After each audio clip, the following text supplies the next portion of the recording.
Eu queria, nesta meia hora, apresentar em traços gerais a mensagem que vamos tentar transmitir de uma forma mais clara possível à Assembleia da República, à sua presidência amanhã, aos grupos parlamentares. Infelizmente não teremos meios para chegar deputado a deputado, mas de facto a vontade era essa, era falarmos com todos os deputados, basicamente mostrar-lhes as razões pelas quais acreditamos que a renegociação da dívida é urgente, e estamos a falar a sério quando dizemos que é urgente, e ao mesmo tempo os desafios que isso acarreta para o país e a necessidade de uma preparação cuidada do Estado português que daí decorre. Bom, é portanto basicamente isto. Vou tentar resumir a nossa argumentação que amanhã, a partir de amanhã, tentaremos transmitir na Assembleia da República. Evidentemente que além esta mensagem tem subjacente também uma pergunta para todos os deputados. A situação é esta, o que é que Vossa Excelência pensa fazer acerca disso? Bom, e começando pela questão da urgência, nós sabemos isto, quer dizer, grande parte do problema da dívida pública apenas que estou aqui a falar, sem ignorar que além do problema da dívida pública há outro problema muito mais vasto, que é o problema do endividamento externo do país. A dívida pública aumentou muito nos últimos 3 anos, aumentou 35% em 3 anos. O que é curioso, porque foram 3 anos em que a preocupação de todas as políticas foi controlar o déficit e reduzir a dívida. Pronto, nesses 3 anos em que a preocupação, a obsessão foi esta, a dívida pública aumentou 35%. Este é um aspecto, mas há um segundo aspecto igualmente grave, que é que a dívida transformou-se nestes últimos 3 anos, a partir de 2010, 2011, 2012, 2013, e transformou-se em que sentido? Comparando dezembro de 2010 com dezembro de 2012. Em dezembro de 2010, a maior parte da dívida dívida pública, era detida por credores externos privados. Portanto, estamos a falar de bancos, outras instituições financeiras como companhias de seguros, fundos de investimento, etc. E apenas 36% por credores nacionais, particulares, bancos, etc. Em 2012, portanto, no final do ano, relativamente ao qual existem dados completos, apenas 23% era detida por credores externos privados. Portanto, passámos de 64% nas mãos de credores externos privados para 23,5%. 34% passou para as mãos de credores nacionais e 42,1% para credores oficiais. Credores oficiais da Troika, não é? O FMI, os fundos da União Europeia e o Banco Central Europeu. O que é que isto significa? Quer dizer que a dívida mudou de mãos. E para fazermos uma descrição mais a traços muito grossos, mudou de mãos da banca internacional para as instituições da Troika. Isto é alguma coisa que nos permite dizer que o resgate, entre aspas, a Portugal, na realidade foi um resgate à banca internacional. A banca internacional permitiu que a banca internacional se livrasse de títulos de dívida pública que considerou a partir de uma dada altura como lixo e que passasse essa dívida para a mão de instituições da União Europeia e do FMI. Porquê é que isto tem consequências graves? Tem consequências graves porque, evidentemente, que uma renegociação é mais facilmente bem-sucedida se, do outro lado da mesa em que está o Estado português de um lado e os credores do outro lado da mesa estiverem muitos credores externos privados, muitos bancos, muitos fundos de investimento, etc. É mais fácil de renegociar essa dívida do que uma outra em que do outro lado está, sobretudo, o Fundo Monetário Internacional, as instituições da União Europeia e o Banco Central Europeu. Portanto, as condições de renegociação da dívida, as condições de renegociação da dívida degradaram-se nos 3 anos que passaram, confirmando que tinha razão quem, logo em 2011, na altura em que o governo português assinou por baixo de um resgate, defendeu que, em vez disso, a dívida pública portuguesa devia ser reestruturada. Bom, no fundo, este gráfico, um bocadinho eventualmente difícil de ler, resume o que acabei de vos dizer. Desculpa. Se olharmos para esta linha de cima, não é? O que temos aqui é a dívida a crescer, primeiro mais devagar e depois aceleradamente a partir de 2008. De 2008 a 2011, em consequência da recessão, sobretudo, dos déficits, daí para a frente em consequência da austeridade. E portanto, com o aparecimento de novos credores, a partir de 2010, como seja o Banco Central Europeu, que passou a adquirir dívida portuguesa, com o aparecimento do PAEF, no fundo outro nome da Troika, com a redução da parte que incumbe aos bancos não residentes e com o aumento da parte que incumbe aos bancos portugueses nesta parte de baixa azul. Bom, eu queria dar alguma da argumentação que vamos tentar transmitir aos deputados. Não é? E há aqui uma coisa que convém ter presente, não é? Que a evolução da dívida depende de quê? Depende da dívida que vem de trás, do estoque de dívida acumulado para trás, depende depois das taxas de juros nominais, quer dizer, são as taxas de juros não descontando a inflação que têm que ser pagas que essa dívida transporta. Depende da taxa de crescimento nominal da economia, isto significa taxa de crescimento sem descontar a inflação, e portanto depende do crescimento real mais da inflação, e depende, por último, dos saldos orçamentais primários, que é o saldo orçamental não contando com os juros. E depende, por último, de operações de estoque, isto é, com variações do estoque de dívida que decorrem de coisas várias, como seja privatizações, alterações do período de Estado, capitalizações bancárias e outras coisas que afetam diretamente o estoque. Bom, isto permite-nos traçar um quadro, quando compomos estes vários efeitos, que talvez leve um bocadinho de tempo a ver, mas dá para perceber o seguinte. Dá para perceber que até 2007, 2007 é um marco importante, porque é o ano em que a grande recessão, como ela já é designada, teve início. Até 2007, grosso modo, o efeito negativo dos juros era compensado pelo crescimento. É o que isto nos diz. Temos aqui o efeito dos juros a azul, não é? Sobre o estoque de dívida. E temos aqui um efeito do crescimento no sentido inverso, que significa, grosso modo, que o efeito negativo dos juros era compensado pelo fraco crescimento, mas de qualquer forma compensado. A partir de 2007, o padrão altera-se substancialmente e o crescimento, a setinha está a apontar para o crescimento, passa a ser insuficiente para compensar o efeito dos juros e, portanto, em 2008, sinais evidentes de problema. Sinais evidentes de problema que se agravam em 2009 e 2010 porque os saldos primários, portanto, o déficit orçamental primário, o tal déficit sem contar com os juros, aumenta, sobretudo em consequência da recessão, não é? Já sentida em 2009 e 2010 na economia portuguesa. E a partir dessa data, o crescimento desaparece, praticamente, a não ser em 2010, em que ainda houve algum crescimento. O crescimento desaparece, deixando de compensar o efeito dos juros, o efeito do déficit primário e o novo fator, que são efeitos de estoque, que no fundamental, tudo isto convém que se diga, não há muita transparência, procuramos identificar estes efeitos de estoque como é que podíamos, e não é muito transparente, posso-vos assegurar, durou-nos custou-nos algumas horas de sono, e a conclusão que conseguimos tirar é que, ao contrário do que se diz, estes efeitos de estoque não decorrem tanto do alargamento do perímetro do Estado. Essa é a causa apresentada na televisão pelos ministros. E o que é isto do alargamento do perímetro do Estado? É a inclusão na dívida pública de dívidas de empresas públicas. Não é tanto isto, são mais coisas menos faladas, mas muito reais, como seja a capitalização dos bancos.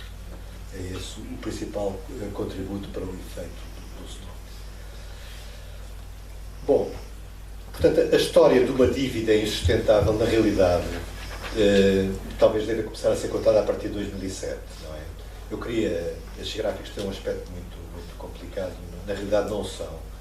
O que é que aqui temos representado? Temos representado a azul a taxa de crescimento do produto, do PIB nominal, taxa de crescimento positiva até 2007, negativa sempre a partir daí, à exceção de 2010, em que teve ali um pequeno pico, em consequência de medidas que a União Europeia, medidas expansionistas que a União Europeia e o governo português tomou em 2010, se estamos bem lembrados. E, portanto, o que é que acontece? Há mais ou menos aqui uma regra que é matemática. Se a taxa de crescimento do PIB nominal for inferior à razão entre a despesa em juros com o PIB, a dívida torna-se insustentável. É um bocado esta a regra. A não ser que existam superávites, existem saldos orçamentais, saldos primários orçamentais muito grandes. Eu posso-vos dar uma ideia, o saldo primário atualmente no orçamento de 2014 deve estar próximo de zero, não é? Mas, para compensar esta diferença, aqui seriam precisos saldos orçamentais primários de cerca de 3% do PIB. 3% do PIB é metade do Serviço Nacional de Saúde, mais ou menos, não é? Para vos dar uma ideia, não é? Portanto, para que a dívida fosse sustentável, era preciso cortarmos a despesa pública ou aumentarmos em impostos qualquer coisa equivalente a metade do Serviço Nacional de Saúde. Era o que... E mesmo assim, o resultado podia não ser esse, porque estes cortes na despesa e estes aumentos de impostos podiam ter como efeito uma recessão ainda maior e, portanto, no final, não se obtinha o resultado desejado. Bom, e a questão é basicamente esta. A partir de 2007, a dívida entra numa rota, de facto, insustentável. Enfim, seria possível aguentar alguns anos, 2008, 2009, não seria possível aguentar muito mais. E a questão é que pagar os juros pela via da consolidação orçamental, como eles dizem, pela via da austeridade, tem como consequência que alguma coisa que não ajuda, no sentido em que faz diminuir a taxa de crescimento nominal do PIB, portanto, puxa para baixo, ou tendencialmente puxará para baixo, esta linha azul, e, portanto, fazendo afastar os juros e exigindo cada vez saltos primários maiores para... Bom, isto para vos dar uma ideia.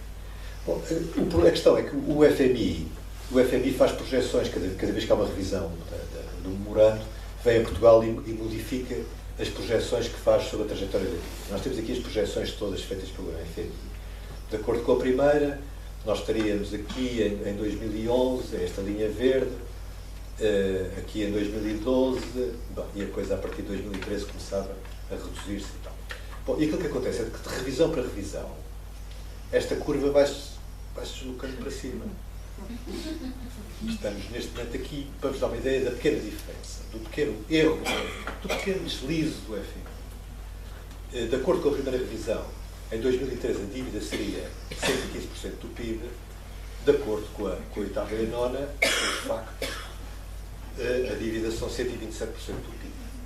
Agora, estas projeções têm todas uma coisa em comum, não é? É que a partir de 2013 esta curva vai ser descendente, não é? Portanto, há sempre um horizonte de esperança nas projeções do FMI que apontam neste sentido. Embora ela se desloque, ela vai ter sempre uma inflexão. Bom, como é que o FMI chega a estas projeções? Convém dizer que o FMI, desse ponto de vista, é bastante mais transparente do que algumas instituições portuguesas, não é? Existe a folha Excel, é pública, a folha Excel que o FMI utiliza. O que significa que nós podemos fazer o mesmo que o FMI faz, o mesmo exercício que faz. E é esse exercício que fizemos. Bom, eu basicamente tenho aqui 3 cenários, são cenários. Este cenário que está, isto é o cenário a preto, é o do FMI, diz que, bom, taxas de juros nominais serão estas para a frente, prevê o FMI, taxa de crescimento do PIB é este, prevê o FMI, tal saldo orçamental primário, é isto que o FMI prevê, e a inflação será esta. Bom, a ideia foi, vamos ser um bocadinho mais realistas que o FMI. Bom, vamos assumir num segundo cenário, no cenário vermelho, que as taxas de juros nominais vão ser superiores às que o FMI, bom, taxas de juros nominais de 4%. Penso que, enfim, neste momento, quando Portugal vai aos mercados, não é como eles dizem, tem taxas de juros a 10 anos, ainda estarão acima dos 5, não é? Portanto, mesmo assim estamos a assumir que elas vão descer e, portanto, que em média a coisa tende para 4%. No cenário verde. Vamos assumir taxas de crescimento um bocadinho positivas, todas elas, 1% ao ano para aqui fora, mas um bocadinho mais realistas, e é assim que eu afirmo. E não vamos, de certeza, assumir estes saltos primários suicidários que o FMI aqui tem, e vamos para uma posição neutra de um saldo primário nulo, isto é, o país não precisa de criar endividamento novo, teria apenas que servir a dívida antiga. Bom, então temos o cenário preto, que é o do FMI, o cenário vermelho e o cenário verde, que tem taxas de juros nominais, para vermos qual é o efeito da taxa de juros, porque é muito grande. Bom, e o resultado é este. O cenário azul, o cenário zero, é o do FMI, cá está, a partir de 2013 a dívida vai crescendo, em 2025 já estaria abaixo dos 100% do PIB. No cenário 1, já não se passa ao mesmo, estaríamos numa trajetória de crescimento. Se a taxa de juros for maior, 1% ao que está previsto, este crescimento. Bom, isto é muito difícil obter uma previsão que tenha o padrão do FMI. É mesmo preciso fazer. E o FMI, basicamente, o que faz em cada revisão é o exercício de saber o que é que seria necessário para que a dívida pública fosse sustentável. Não é raciocinar acerca da sustentabilidade da dívida, é estabelecer as condições das quais seria possível a dívida pública ser. Bom, e as condições são condições irrealistas, para dizer o mínimo, e portanto é isto que eu penso que todos os deputados da Assembleia da República terão consciência. Bom, mas nós não queremos que a questão da sustentabilidade da dívida se esgote neste aspecto económico-financeiro, queremos que há outros aspectos da sustentabilidade tão importantes como estes. E basicamente o problema da sustentabilidade social, o que é que acontece à nossa sociedade se a rota for esta? Eu acho que de todos os números que o economista se pode lembrar, aquele que exprime melhor a insustentabilidade é de facto a imigração. E os números são impressionantes, quer dizer, nós temos, são conhecidos, já nos jornais, mais de 100 mil pessoas, por uma estimativa que pode ser conservadora, emigraram em 2012, em 11 e 120 mil em 2012. E se pusermos aqui estes números de forma a permitir uma comparação histórica, temos que recuar até 1966 para ter um número semelhante, não é? E, portanto, eu por acaso acho que nesta sala alguns de nós conseguem fazer este exercício e, portanto, lembramos o que é 1966. Lembramos bem o que é 1966. Isto para dar uma ideia. Mas, enfim, podíamos continuar. Nós sabemos que o desemprego cresce, mas a taxa de cobertura das prestações de desemprego, as pessoas que estão desempregadas e têm subsídios são cada vez menos.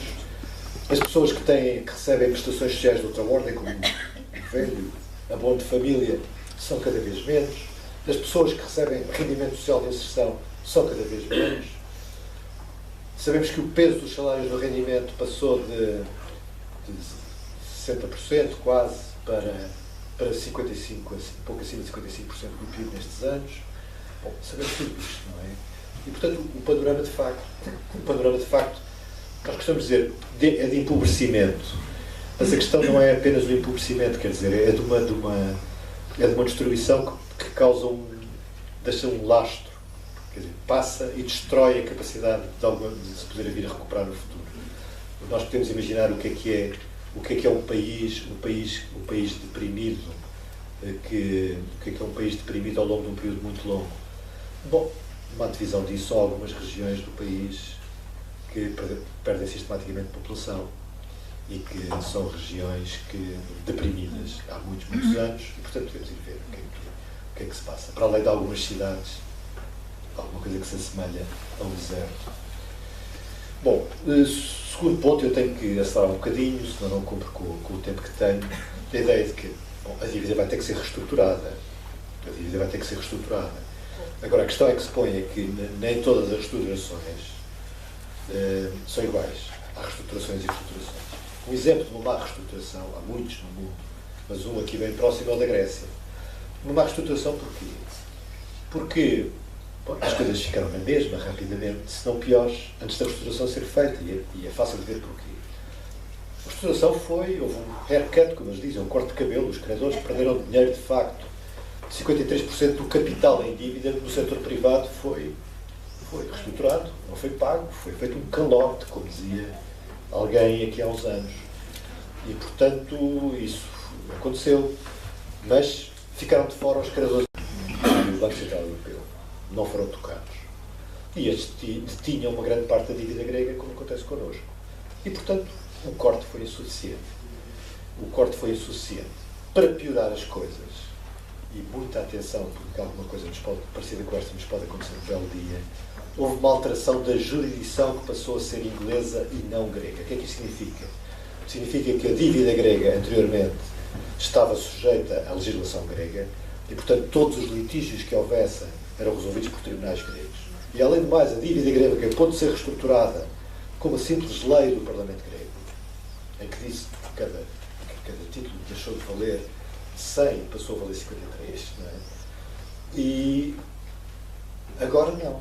A nova dívida grega que veio substituir a antiga, nesta troca de dívida que se fez na reestruturação, é de jurisdição inglesa. O que significa que o soberano grego, o Parlamento grego, não pode voltar a fazer o que fez. E, além de mais, todos os litígios passam a ser julgados por tribunais ingleses. Tanto quanto sabemos, até agora isso em Portugal não aconteceu, ou aconteceu apenas com a parte residual da dívida. Não tem havido emissões novas, até agora, em que a jurisdição seja estrangeira. Mas é um perigo que existe a qualquer momento. E, portanto, esta reestruturação grega, além do mais, na realidade foram perdoados ou foram anulados 105 milhões de euros, mas estes 105 milhões de euros foram acompanhados de um novo resgate, um novo empréstimo, de 130 milhões de euros. 93 mil milhões destes foram diretamente para resgatar o setor bancário grego. E, portanto, o que aconteceu basicamente na Grécia foi isto. Uma dívida grega crescente de 2010 até em 2011, uma reestruturação que fez baixar o valor e rapidamente se voltou ao ponto de partida. Isto é o que não queremos fazer. E é o risco que corremos em que possa vir a ser qualquer coisa semelhante a esta que acontece. Bom, e portanto, nós precisamos de uma reestruturação diferente desta. E sobre isto há muito a conversar e muito a discutir. Porque uma reestruturação é sempre feita de quê? Há 3 ingredientes possíveis neste cozinhado, na que se chama reestruturação. Portanto, em primeiro lugar, podem-se fazer uma extensão dos prazos. Uma dívida que era para pagar em 10 anos pode passar a ser paga em 30, ou mesmo em 80, ou mesmo em 100, não é? Na última reestruturação da dívida que aconteceu em Portugal, o prazo foi alongado por 100 anos, não é? E deixámos de pagar essa dívida em 2002, não é? Num default português feito em 1992. Não é? Bom, portanto, 100 anos. Não é? Alongar a extensão dos prazos. O segundo ingrediente é a redução dos juros. A taxa de juros pode ser reduzida. E o terceiro ingrediente é o corte no capital, o valor em dívida. Bom, aqui o segredo pode estar na mistura, não é? Porque cada um destes elementos, de per si, pode não resolver o problema. A extensão dos prazos que tem uma grande vantagem, tem uma vantagem potencial, não obriga a fazer este regresso aos mercados, porque, no fundo, este regresso aos mercados o que é? É pedir dinheiro emprestado para pagar a dívida velha, não é? É isso que se está a fazer, não é? Substituir dívida velha por dívida nova, é o tal rollover da dívida. E, portanto, estendendo os prazos, essa pressão para pedir mais dinheiro emprestado para pagar a dívida velha diminui. Mas não reduz a necessidade de financiamento no longo prazo, lá estará, quando o prazo passar, lá estará esse mesmo valor em dívida, embora esteja com valor inferior, porque, entretanto, aquilo que acontece daqui a 100 anos, 100 euros daqui a 100 anos não são a mesma coisa que 100 euros hoje. Mas talvez a limitação principal que tenha é que os juros têm que continuar a ser pagos todos os anos. Portanto, o peso do orçamento dos juros lá continuará. Já a redução da taxa de juros não resolve esta necessidade de ir aos mercados, não é? Continua a ser preciso fazer o tal rollover da dívida, mas alivia o fardo dos juros, potencialmente. O problema pode estar em que esta margem para a redução da taxa de juros também não será tão grande quanto a que será necessário. Potencialmente, se nós reduzíssemos a taxa de juros para 0, não é? Isso era excelente, mas resolvia uma série de problemas, mas talvez não seja muito realista pensar nisso. Por último, a redução de capital. A redução do capital. A redução do capital, de facto, reduz a despesa com juros de uma forma que pode ter um impacto no curto prazo muito grande. Eu posso dar o exemplo a que chegámos, é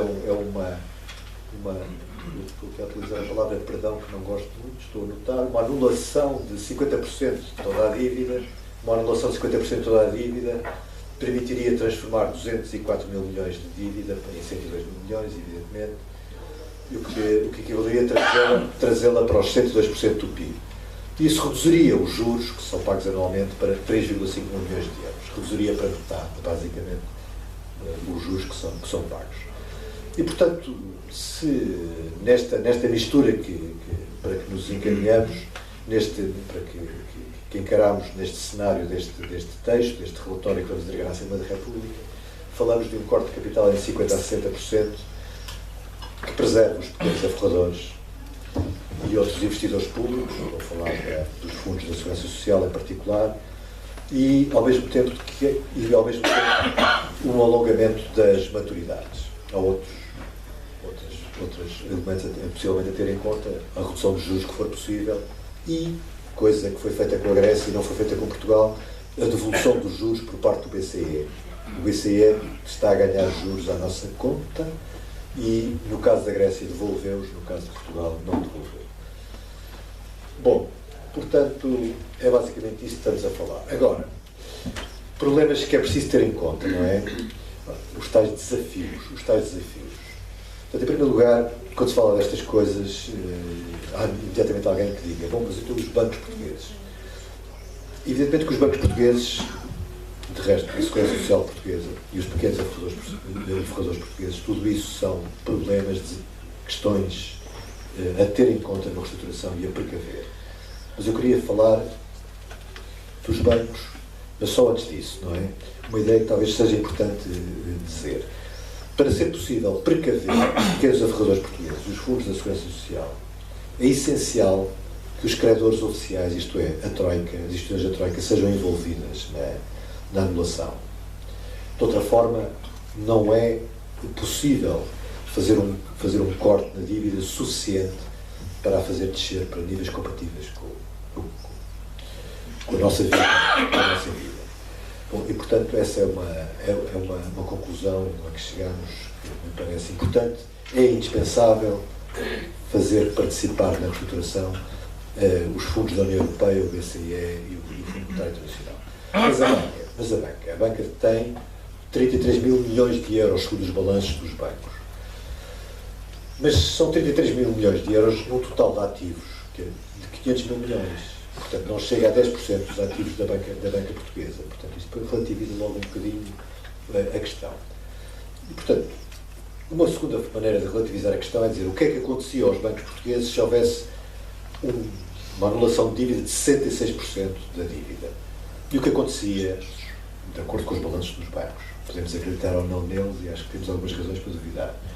De acordo com os balanços dos bancos, todos os bancos que analisámos, e foram quase todos, se mantinham solventes, não faliam com uma anulação da dívida de 66%.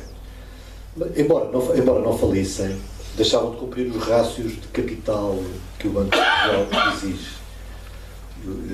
E, portanto, das duas uma, ou as autoridades monetárias do Banco de Portugal e o BCE deixavam de exigir um rácio tão grande, e aliás não o exigiram no caso da Grécia e no caso de Espanha durante algum tempo, ou teria que haver uma recapitalização dos bancos. Mas o curioso é que, mesmo que essa recapitalização tivesse de ser feita pelo Estado, mais uma vez, mas desta vez com a assunção de controle pelo Estado, um Estado que se torna maior acionista de um banco, deve passar a controlar esse banco, como é evidente, e não como foi feito agora. Mesmo que tivesse a ver com a capitalização de um banco, aquilo que é retirado à dívida, podemos dizer de certa maneira, aquilo que o Estado poupa, mais do que compensaria a injeção de capital que tinha que ser feita. Bom, uma chamada de atenção, nem tudo é transparente nos balanços dos bancos e pode haver efeitos que não foram tidos em conta nesta análise e a coisa pode ser um pouco mais complicada. Dito isto, outros desafios importantes. Bom, o problema basicamente é que isto vai ter que ser feito, quer dizer, a renegociação da dívida vai ter que acontecer, se não for de uma maneira de outra. Quer dizer, se não for bom, e a maneira mais desejável disto acontecer nos nossos melhores dias, que podemos conceber nos nossos melhores dias, seria um quadro multilateral da União Europeia em que se resolvesse em simultâneo o problema do endividamento no conjunto de países, não é? À imagem de outras conferências internacionais no passado que resolveram o problema como um problema multilateral. Mas a realidade é que, eu não sei se quem tem acompanhado os desenvolvimentos da União Europeia, não é?